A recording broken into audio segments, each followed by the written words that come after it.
Hypixel Skyblock, the most popular game on the most popular Minecraft server. One could say the game is rather popular. The mystery of it all is, how does a game centered almost entirely around grinding have so many players that keep playing it consistently? Hypixel has around 110,000 concurrent players every day. Skyblock usually has around 50,000 of those. While the early game in Skyblock is mostly getting to know the game and finding what's best, the mid to late game becomes almost entirely about grinding. Things that seemed hard in early game, like getting combat 16 to get dragon armor, is insignificant in mid game and late game.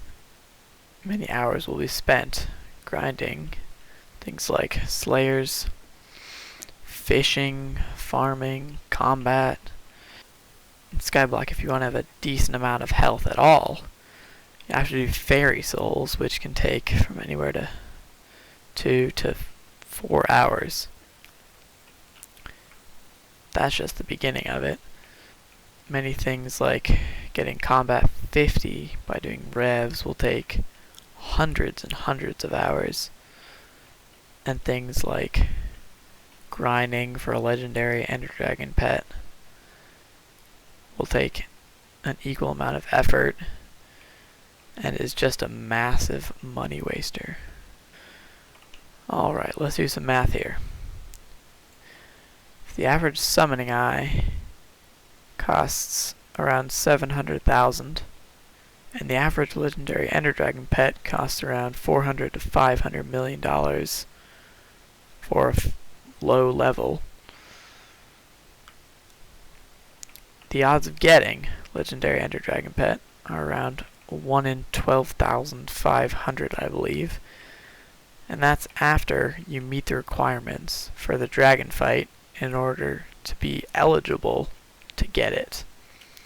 So if you place 4 eyes for 12,500 dragon fights, then in the end that will cost 3.5 billion coins.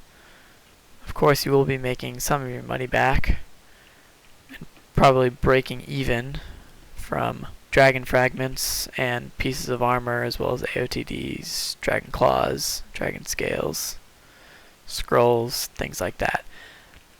So if you break even off of all that, then you finally get your legendary Ender Dragon pet, which you can sell instantly for 400 to 450 mil. Wow, that's a lot of money. It's really not a lot of money for how much time you put into getting it, though.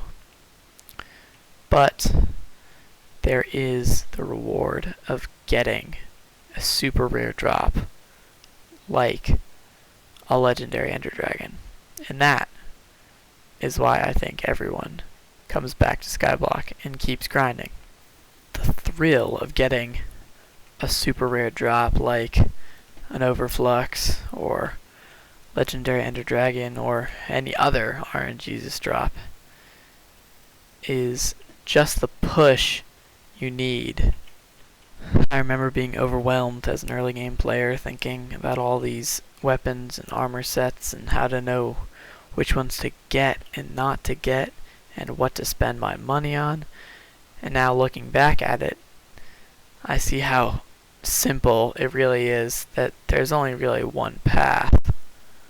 But once you hit mid to late game, there's pretty much nothing else to learn about the game. The updates are another thing that keeps people attracted to the game. Now that Skyblock is having more frequent updates, a lot more people are playing it. And these updates can seem small, but in the grand scheme of things, they'll probably affect the game in more ways than we imagine today. Back on the grind of Skyblock, sometimes I don't know why at all that 50,000 people are playing this game. I truly believe that half of them don't even like grinding, but grinding is the nature of the game. Skyblock itself is called a persistent game. I think many players realize that it's a little more than that. You have to love Skyblock in order to keep playing it for this long. I myself have put in hundreds of hours of Skyblock, and yet I'm still considered a mediocre player at best. Somebody once said that insanity is repeating the same thing over and over again and expecting a different result. And that's what Skyblock is. In the end, we are all just insane.